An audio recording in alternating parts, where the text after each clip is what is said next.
Hey, Jay. Hey, Joe. I feel like doing some exploring. Ooh, that sounds like fun. Let's hit the road, see where we end up. This is Exploring the North Shore with Joe and Jaye.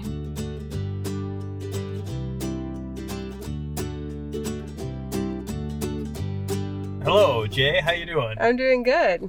Well, we're cruising 61. Joe here. We've already had a wonderful experience. If you want to check that, go to episode 1 because we had an awesome time starting in Duluth and moved up on the Scenic Drive, had some candy, of which we have a nice stash to keep us fueled should we need it. We could probably live off of this for like a month. I'm pretty sure episode 2 is just going to be Joe's candy high. Yeah. If I seem a bit off in this episode, if he starts talking really fast, it's because he has had a lot of hot air in the past, 5 minutes. I told you to cut me off. Okay, it is in the back seat now, so you don't hear him crunching through this entire episode, but I let him eat it through Two Harbors. But now we have passed Two Harbors, and we are continuing up on our North Shore road trip, and now we're outside Two Harbors. We are on Highway 61, heading towards, well, really there's not a major town. Once you pass Two Harbors, that's it. You're done with major towns on the North Shore, but we have a lot of small towns. So we're heading towards Beaver Bay right now. And I've noticed as we were leaving Two Harbors, nice kind of municipal type campground there on the lakeside, and we've now beyond that, and we're coming up on some kind of a pie establishment. It looks like. Yeah, Betty's Pies. So world famous Betty's Pies. I can actually give you some history about this one. It used to be just this little tiny shack. I think it was like an 8-foot by 10-foot shack. And I remember Betty's Pies back when it was just that. When we first moved up here, my family did. This little place that has just exploded into this huge restaurant. Everybody knows, if you travel the North Shore, you know that the name Betty's Pies. Whether you've been there or not, you know it. And I feel like everybody who drives up thinks, ooh, we got to stop there. Mostly because it's always really busy. It's often packed. The parking lot looks like outside of a Minnesota Vikings playoff game or something.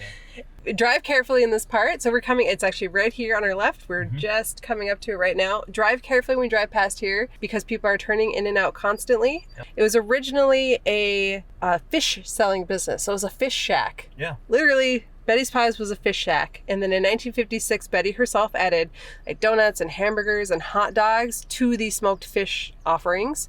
And she started selling her now famous pies. And it just kind of exploded from there. She handmade every pie until she sold the business in 1984. And then she passed off her secrets of her pies to the new owners. After the retirement, the future of the restaurant was kind of unknown. In fact, it almost ceased to exist until the new owners did come along. Eventually, they tore down the old shack and they built the large restaurant that you see today. In fact, if you come here, the old shack used to be where the garbage cans are now, the big garbage dumpsters. So if you see that, you can picture this tiny little building and then look at the building that's there now and wonder how the heck they pulled that off, because there's a lot of people who want to come here and there was no place to put anyone. And they had the access. They've got the original recipes to the pies. Yes. And Betty herself has kind of come in and out, I believe, during her retirement to kind of help out with some things. So that's kind of a quick brief history of Betty's Pies. We are not going to stop. It's in the rear view now, as a matter of fact. Yep, because it's just a little too busy. We don't have the time. It's a place you're going to want to give yourself probably at least half an hour before you can be seated on a nice busy weekend. And we just don't have that time. So, and I probably don't need any more sugar at this exact moment in my life. Well, they do have a full menu. But they do. Coming up here now, right after Betty's Pies, we are coming up to the Silver Creek Cliff Tunnel. This is the first of 2 tunnels we are going to encounter that both have kind of a cool history and a reason why they're there. So the Silver Creek Cliff Tunnel, that's a mouthful. The Silver Creek Cliff Tunnel is a 1,344-foot tunnel, and it was built in the early 90s. And it was built because Highway 61 was initially constructed really, really close to the lakes, and it's cliffs here. And you know what cliffs along lakes like to do every now and then? Like erode and fall away. Yeah. So for many years, people were driving on basically a crumbling road that was being held up very precariously by things like wooden beams. Okay. And as traffic started coming out more and more, and as semi-trucks started driving up more and more, the road just got worse and worse and worse until they finally decided they needed to move the road, so their choices were up and over the cliffs or through them. A little fact about me is I see the tunnel is like now approaching. I hold my breath when we go through these tunnels, Jay. Don't judge me or just don't even ask, I guess. All right, well, you better superstition. Take that deep breath. Here we go. Well, while Joe's not, I'm going to slow way down. Yeah, so this was the, first tunnel. Actually, this was the second tunnel that was built. And Joe's starting to turn red. This is great. Okay, I'll speed up, Joe. I won't make you pass out during the podcast. I remember as a kid, and we're through. Yeah, okay. I remember as a kid, it was under construction when we first moved up here. So we would be stopped for a lot of time for the blasting. So what is usually a 30-minute drive between Silver Bay and Two Harbors would often be an hour, because you had to sit there, and they were always worried that when they blasted something, it would cause the road that you were supposed to be driving on to crumble into the lake. That never happened, but it was those dramatic tales being told around town of what is happening over there. All in the name of progress, Jay. All in the name of progress. And now the old Highway 61 road is the Gitche bike trail.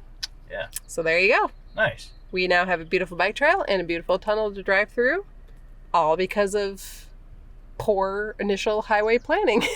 I don't think I think it was the 20s when they built this road, they expected that many people to be driving actually it was the 1930s. So in the 1930s, I don't think they expected this many people to be coming up to the North Shore. And I don't think they could have imagined the amount of semi-truck traffic that would someday exist in the world. So not poor planning, just progress caught up with them. Yeah, exactly. The beauty of the North Shore eventually caught up to itself. Yep. All right, so this next one we're going to be coming up to in a couple of minutes here is the Lafayette Bluff Tunnel. This one is 840 feet, so not nearly as long. I won't make you almost pass. It'll be harder for me to almost make you pass out on this one because it's shorter, even if I barely got through the last one, Jay. Help me out here. This was the first one built on the North Shore, and it is named after a steamer called the Lafayette, which sank in the infamous Mataafa storm that happened in 1905 in November, which is something we're actually going to touch on in a little bit in one of our next destinations. But there was this huge storm, and it sank a bunch of ships. The Lafayette was one that sank right here off this bluff, so it has now been known as the Lafayette Bluff. So the tunnel, hence, has become known as the Lafayette Bluff Tunnel. So it was built somewhere in the very early 90s. I haven't been able to find an exact date. I believe it's either like 1990, 1991, somewhere in there. It was built when my family got up here in 1992. So okay. Well, I'm going to check out once again temporarily, and I'll see you on the other side. I want to like poke you right now or something, like try to make you laugh. I won't do it. So, Joe, I'm going to ask this question now, and then when we get to the end, you can answer it. What do you do when you are holding your breath through the tunnels? And we're through. So I make a wish, of course. I can't tell you what the wish is because then it won't come true. The same wish every time or a different one? Varying degrees of the same wish. Oh. Well. Intriguing. Okay. Well, my dad has this thing where he likes to roll down the window and yell out of it because the sound ricochets around the tunnel. So if you ever are driving through it and you hear somebody screaming, that'd be fun to be in a car with your dad when he's screaming and I'm holding my breath. The people passing us would just be terrified, probably. You're never allowed to hang out with my dad. Okay. I can't wait to hang out with your dad. No. All right, so the next thing we are coming up to is the community of, not the town of, the community of Castle Danger, which is the coolest named community on the North Shore, in my opinion, and I think most others. But it is an unincorporated community of Two Harbors. The actual population is like 30. Okay. But there's lots of seasonal vacation homes in the area. It was originally a lumber camp, and it was also settled by Norwegian fishermen. Yeah, okay, so a few theories as to where the name came from. Yeah. that I've heard over the years. Castle Danger. Castle Danger. There's never been a castle here.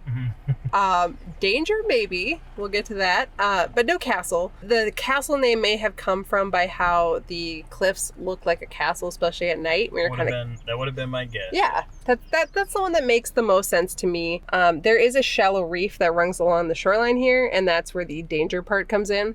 So you see those castle like cliffs and you think, oh, danger if you're a fisherman or if you're in a boat, because you know there's a shallow reef nearby and you need to kind of retreat away or else you're gonna sink your boat. Another theory is that I saw mentioned was that the town was named after the Walter Scott novel called Castle Dangerous. But besides one reference to that online, I have not been able to find anything kind of suggesting that Castle Dangerous became the community of Castle Danger. I'm more inclined to believe the cliffs and the reef theory. We'll go with that. You're good at obtaining information, so I'm thinking that it's probably it makes sense. It makes sense. The one that makes sense. So Castle Danger is home of the Rustic Inn Cafe, the Grand Superior Grill, and then it now has a liquor store. It used to have a secondhand kind of antique store, and now it has a liquor store. So if you're driving to this area, something to keep in mind. Booze on up here in Castle Danger. Once you stop safely for the night. I mean, you can buy your booze while you're still driving. Oh, that's true.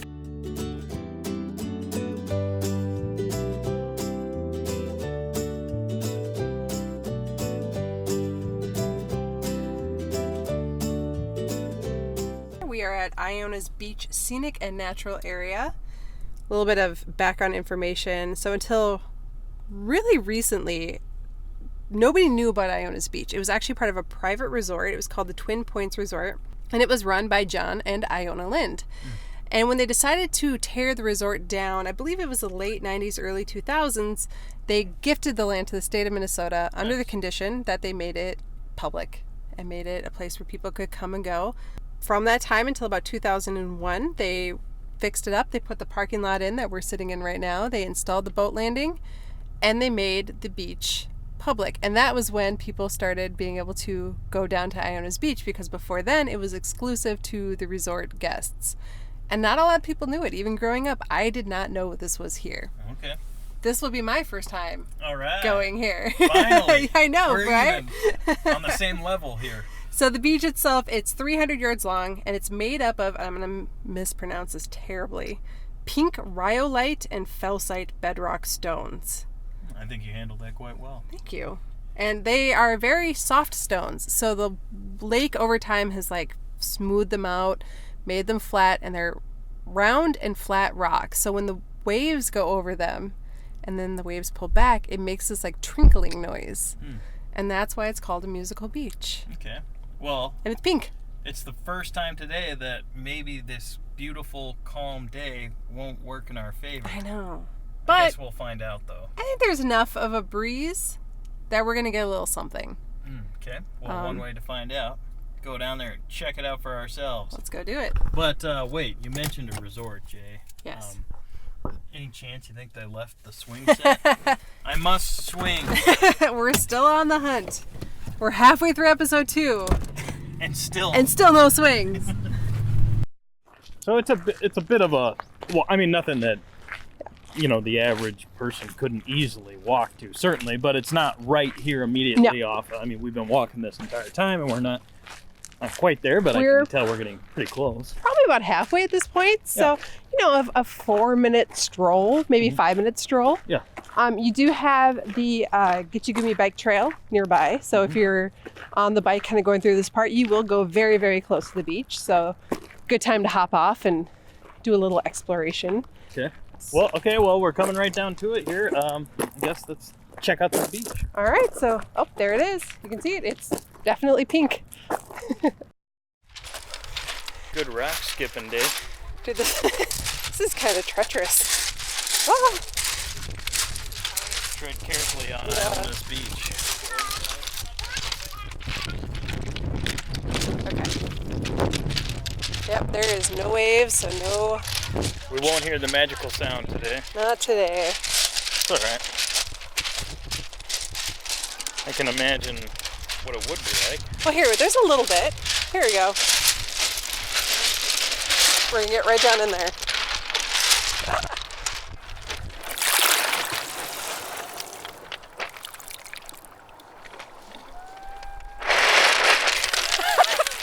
That was not it. Here you go.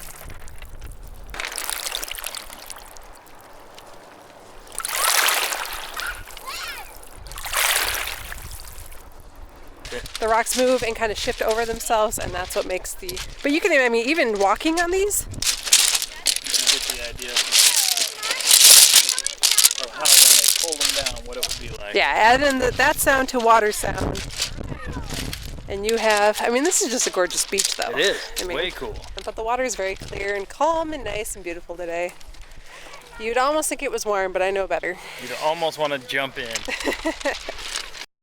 We're back in the car after our exploration of Iona's beach. Good to be back. Should probably apologize a little bit for the sound quality. I'm sure there was a few people there, and there was a family and a few other things happening. Well, they were doing their thing, you know? Yeah. So I think we probably caught them a bit on the background. You know, we didn't get the sound I was going for. Hopefully we got something.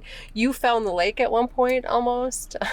It was, yeah, that's why I said I'm glad to be back. It's a beautiful spot, don't get me wrong. But yes. Would have been a little cold today. Nice day, calm, but a little on the chilly side. So next, we're actually going to head back on the road here, and we're going to head to Split Rock Lighthouse. One of your favorites. One of my favorites. And from what you've mentioned earlier, is you've never been there. I'm about to be enlightened. I'm excited for this, because it's not very often that I get to introduce somebody to... Oh, I'm just kidding. That's a complete lie. Every time somebody I know comes up here, the first place I bring is Split Rock. So yeah. All right. I'm excited to show you it for the first time. I'm excited to be there. Let's get back on the road and let's do it. Cool.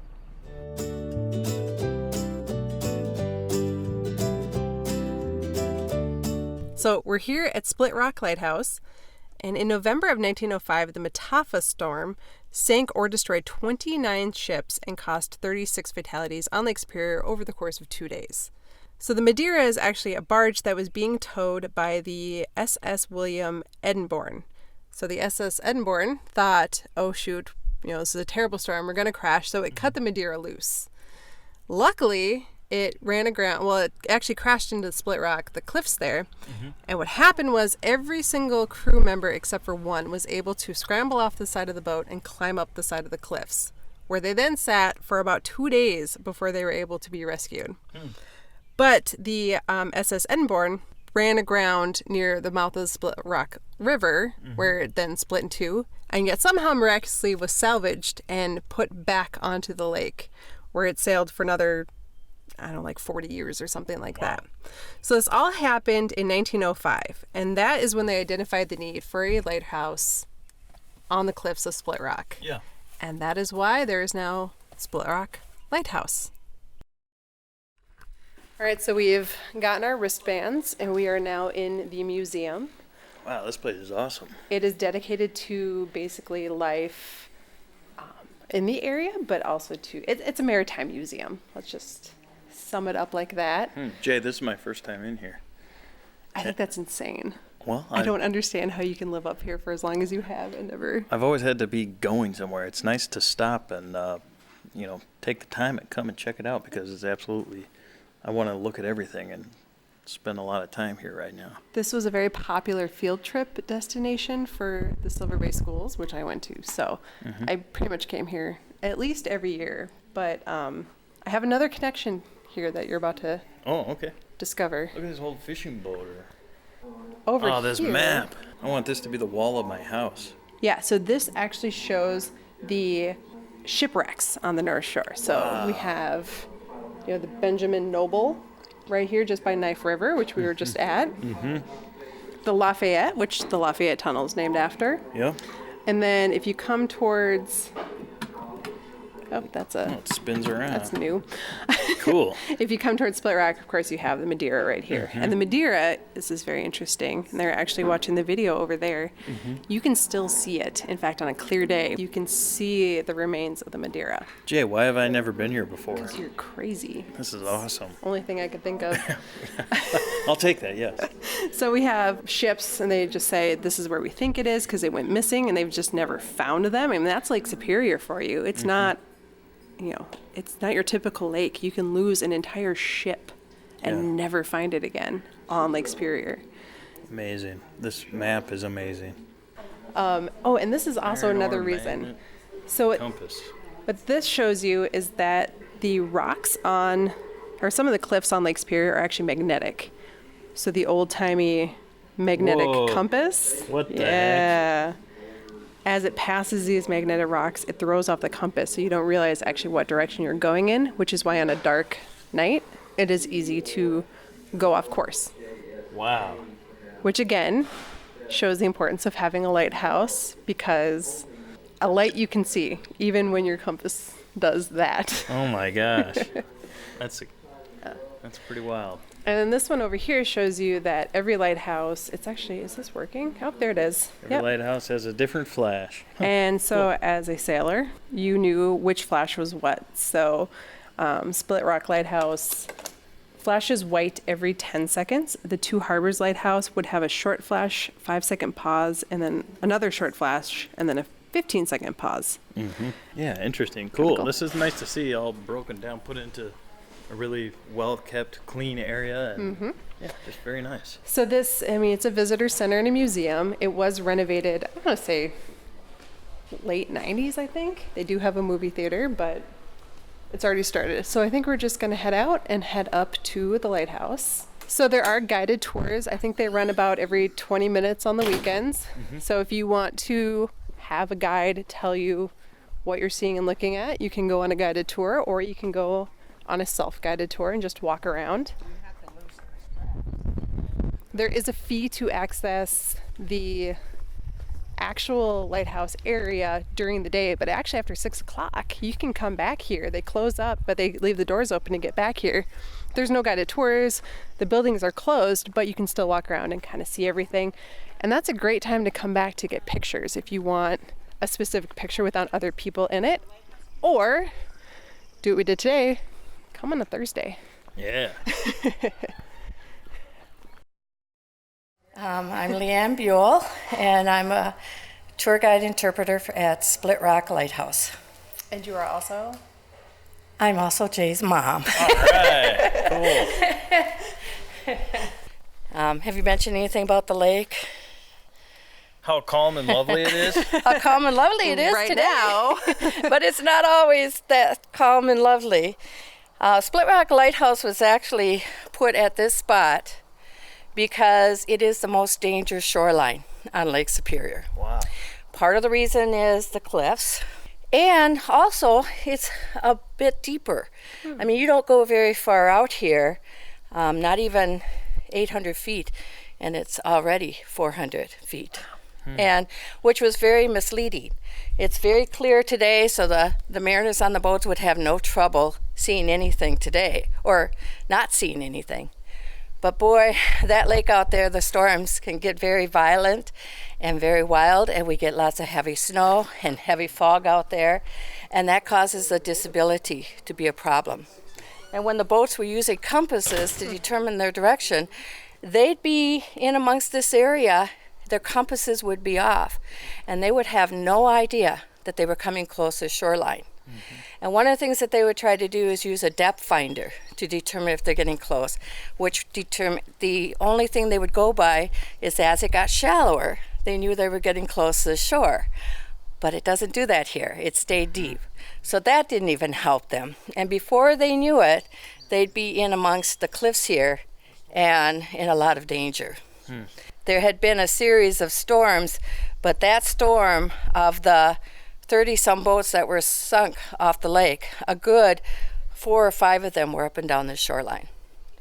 And on that one day. Wow. It was like the straw that broke the camel's back. When they put this lighthouse here, why did it take so long if it was seemingly such an essential place? Like part of the reason is it was not a necessary spot for many, many years because Iona had not been discovered yet.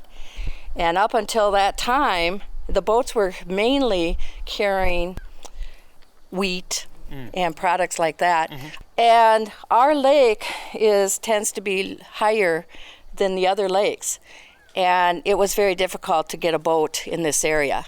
And they discovered Iona, And that changed everything because they built the Two Harbors port. They built that for the iron ore, and then they couldn't handle it all. I mean, at that point, all of a sudden, they built the locks so that they could bring the water up to the level and bring the boats on the lake real easy. Yeah. And at that point, there would be 20 to 30 boats out on that lake instead of 2 or 3. Mm-hmm.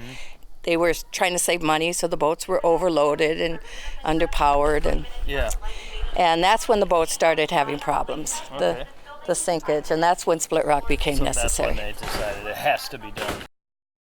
So the boat owners, deciding they needed this light station, started to petition Congress to build the lighthouse. And they actually decided that building was a necessary thing, commissioned $75,000, and building began in 1909. So $75,000 paid for everything that you see here, with $2,000 left over. Oh, there's good budgeting for you. The first thing they had to figure out is how to bring the supplies and materials to the site here, and that the first means of bringing the supplies was a hoist and derrick. And the hoist was an engine, which is now in the museum at the visitor center here. And the derrick looked like a crane, stood at the top of the cliff, would reach down the shore of the lake, and all the supplies had to be brought in by a supply boat, and that boat would then unload the supplies onto the flat bed of the derrick, and the hoist, the engine, would bring the supplies to the top of the cliff here. And everything was brought that way until it blew down in 1916. And then they used the tram. The tram was a track with a small cart. And that was used until 1934 when they finally, after Highway International 1, we now know it as Highway 61, was built. And then they had a supply truck. And that changed everything because until that time period, everything coming by way of the boats off the lake, they relied on a supply boat to bring all the fuel that they needed to operate the light station. And what about food for the workers? They didn't, they had a big problem with food. They couldn't have gardening here because there was a lot of rock. The nearest grocery store was Beaver Bay, which is not very far away, but by lake, it was very dangerous, and you could never rely on that lake to get your food. So most of their food was dried and canned and salted. So with dried beans, peas, lentils, rice, they had a lot of soups and stews. One of the things that they would do, there was no ice box, and when you go in the house you'll see that, and that's what would have been used, no electricity. With no ice box, their meat that they would get, they would have to salt. And a lot of times they would hunt even out of season. And one time the game warden, Mr. Tabor, had heard that they were doing that, and he came out and he was talking to one of the head keepers here, Frank Koval. And he was dressing a deer at the time. In fact, Mr. Tabor was sitting on the barrel that he was working on. And he was invited to dinner, and the whole family was really nervous because they knew they were having moose. And after dinner, Mr. Tabor said it was the best roast beef they ever had. So it was an understanding that they had. This light station had 3 keepers working here. It was a very isolated, very remote station. So what they wanted to do to maintain those keepers year after year to keep the lighthouse running smoothly, they built them each a home. And all 3 of these homes were built exactly identical, right down to the paint on the walls. And as I mentioned, they were very modern homes. These homes had running water and an indoor bathroom. And if you ask any of the children, they would have told you, the children of the keepers, it was a lot like living in one of those nice hotels in Minneapolis because the homes were so fine. So what about when Lee and his family would live here? Lee Radzak, who retired in 2019, I think, right? He just retired. Just retired in April. And what was his role? Because does the lighthouse still function? It was not a functioning lighthouse for the boats out on the lake. It still was an operating lighthouse, which means that the mechanism to turn that lens was still in place, a lens still in place. But everything that it did was for tourism. And so Lee's role was to work with the tourism. He's the one that brought everything that you see here back to the late 20s. He's the one that brought in the tour guides and the costume guides. And he is also the one, when the light was lit, he's the one that lights it. And So- will that continue, this role? Oh, of yes. Someone else? We will- have will someone do that? else right now that has taken over that role. Yeah, that's a pretty coveted job. Seems like a depressing Yeah. job, but a pretty cool one. It's a very good job if you can, stand the crowd of people, because he lives in one of the houses. Oh yeah. It's kind of a And double-edged sword. It Part of is the a year, double-edged it's sword. really busy, and the other part of the year, it's really isolated. Yeah, I'd be into that job. Should have gone for it. Dang it. Come on, Joe. Sometimes you feel like you're living on a fishbowl, though, because nothing is private. It's that part of it is kind of out of the picture. Well, we're at our busiest time of the year, and we dress up. The keepers dress up as keepers, and they're the ones that lens is still turning, so they have to crank the weights up, just like the original keepers had to do, to keep the lens turning. And Sweet. What an interesting existence. So the kids that grew up here, did they go to school somewhere? that was part of the reason they weren't here all year long, because there was no access to schools. So the keepers had a season. It would start about mid-April and run till mid-December. But they would not have their families here till school is out. So these were summer homes for the children. Okay. And they always loved it. They said there was always things to do, boat rides, boat contests. They'd make boats and play down by the woods and the tram. And That's the best education there is. yeah, it sure is. They just loved it. They didn't know what it was like not to be outside. And they helped out, of course, helped their father when they could. And then they'd have to go back to school, and they went back to school with bragging rights because they said their summer home had Has a that bathroom. indoor bathroom. Yeah. Wow. Awesome. All right. Want to go check out the house? Yeah. That guy thought it was cool. Wow, check out that wood stove. That thing is spectacular. And now, is that the original one that was in here when they were? No, it's not. This one's from 1917. Similar to what they had here. The one they had here had a warming oven, and it was green. It didn't have the water reservoir, but it was about the same color as the walls. Oh my goodness. But when this site was, when the lighthouse was decommissioned, there was electricity here. Yeah. And so everything had been more modernized. All right. What you making over I'm here? gonna bake these molasses oatmeal cookies once we get the oven warm enough. Wow. So if you're here at just the right time, I'll have cookies for you. Well, I should make sure that I'm here. At the Maybe you'll smell them. yeah. Out on site. Thanks.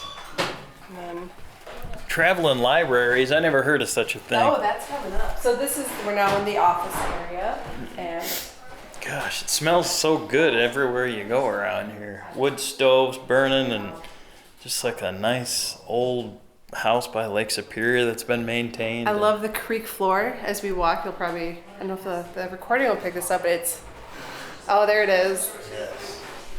That's not the traveling library. That is the traveling library. Wow. So it comes in on this box. As you can see, they can hold it on the sides Oh, there. sure. And Traveling library. I wonder if you could put in requests or it was like, then probably just whatever. here's what you get. They probably had them pre-packed together, and then they just sent them around. And this is also really cool. This is an Edison music machine, and up until recently, they actually used to be able to play this. Something happened to it a few years ago, and it ended. But it was this somewhat interesting song about cows. Yeah. All songs about cows are interesting on some level. I'll have to see if my mom can remember the lyrics, because it was definitely it was one of those questionable songs that you're like, how did? Oh, Mom. Yes. What was the lyrics to the cow song The cow song. on the Edison? Oh my goodness. It's been a long time. Do you know the lyrics of the cow song?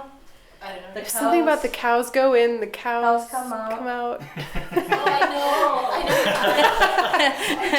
I love that song. And then something terrible happens to the cows at the end. That's all I remember. I remember it too, but I cannot. It's been a while since Yeah. we've been able to play the Amberola. So do you want to go upstairs? Oh yeah, let's head on up. All right, cool. So, what would the families would actually live right in here, huh? Yeah, this was where they lived, and this was I believe this was the head lighthouse-keeper's house. So the assistants had the two further back houses, and this was, and the main guy. And this Clawfoot is bathtub. yeah, clawfoot. We're in the bathroom now. There is. a clawfoot bathtub, and that is the first flush toilets. And on the toilet seat, you will see what they used for toilet paper. It would work, I guess. Yeah. So yeah, this was, you know, like my mom said, this was a luxury to be had in 1920-ish. That's spectacular. This would be the best place ever to be a kid. Right? Yes. It's like being at summer camp all by yourself. I love it. These are the kids' bedrooms. A lot of this stuff is original to that time. Yeah. And they're big bedrooms. You know, and these are tallish ceilings. I mean, these are not, this is not a small house. This is, I just want to hang out in here for like a week. I want to live here for a week. They should totally turn one of those other houses into a bed and breakfast. Vacation rental. Should plant that seed.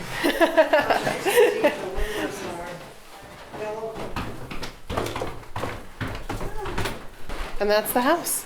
I love this house. Look at that view.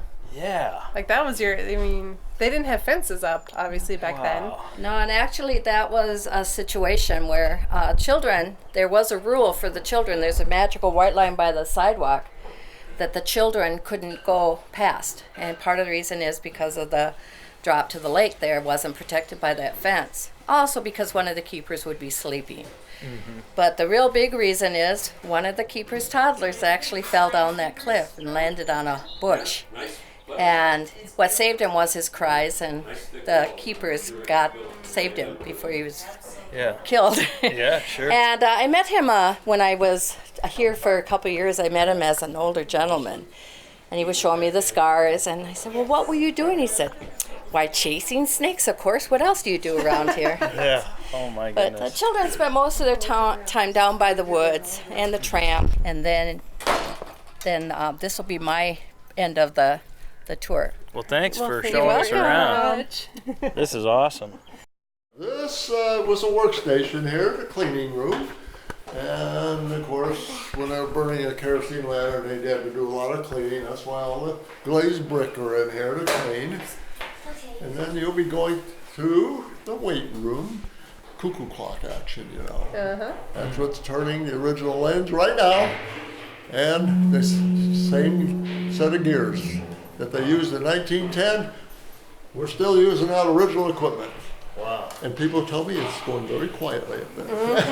Okay, excellent. So, All right. Fantastic. Oh, all right, let's yeah, He's right excited on. for this. check it out. All right. Yeah, thank you. Okay. This is, are these the original stairs? These are, everything is original. Isn't that crazy?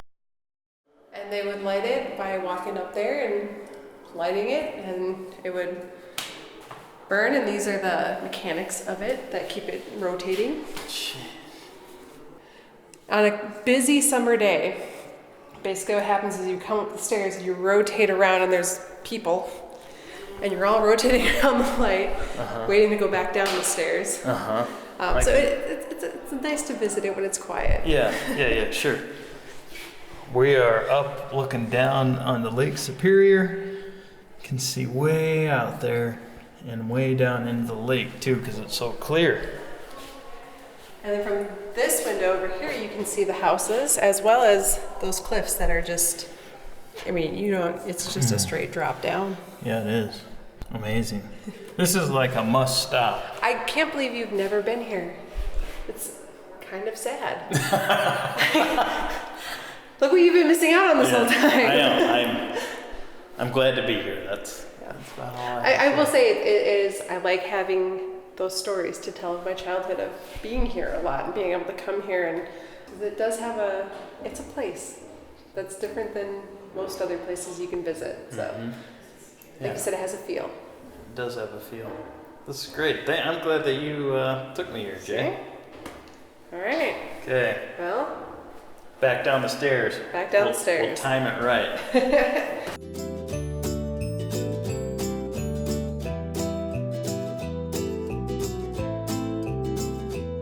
We we are getting close to Beaver Bay now, so I know, right? Okay, There's cool. food coming up. Hey, all right. And maybe a swing set. We'll see. Yes. Beaver Bay, really quick, was established in 1856, so it is one of the oldest communities on the North Shore. In fact, it is the oldest still existing settlement on the North Shore, with a population of a whopping 175. Okay, small town. Yeah. Clearly a bustling Well, center. It got its name from the Beaver River, which is nearby, and then obviously the bay that joins the Beaver River with Lake Superior. mm-hmm. Yeah, there's a couple of fun things in this town that we're gonna swing into and see, and I think we're gonna start with Camp 61, grab a bite to eat, and maybe find a...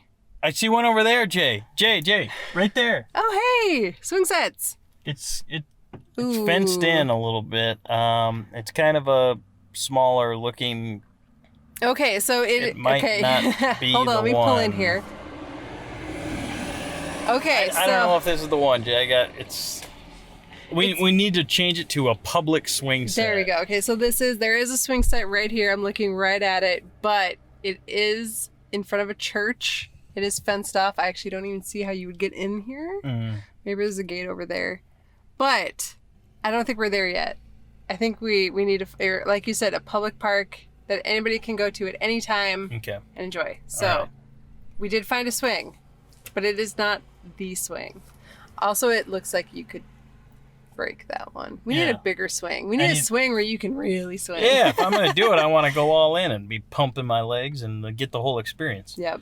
Okay. Well, since we've stopped, maybe we could grab a bite to eat here. Yep. So here we are. We are at Camp 61, which is right here in the beautiful, bustling metropolis of Beaver Bay. Actually, yeah, I say that sarcastically. There are a lot of cars driving through right now. It is a busy day on the North Shore. So let's go in and grab a bite to eat. Sounds good.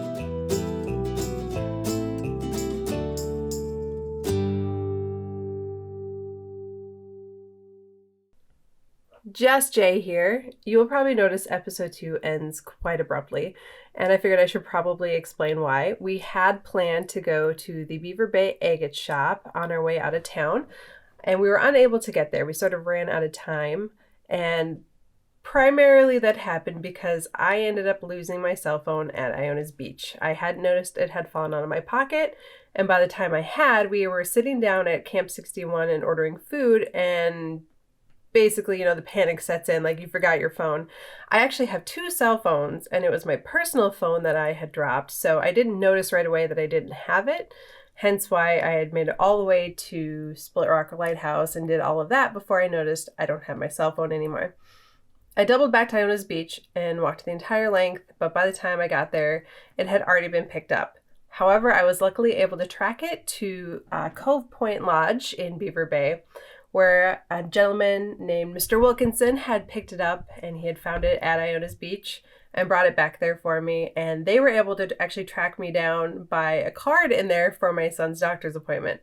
So anyway, long story short, I was able to get my phone back, but by the time that happened, we were running really, really, really tight on time and had to get heading out. In the frenzy of trying to find my cell phone, I did get to eat that chicken sandwich I ordered from Camp 61, and it was delicious. Joe said he also really enjoyed his meal there.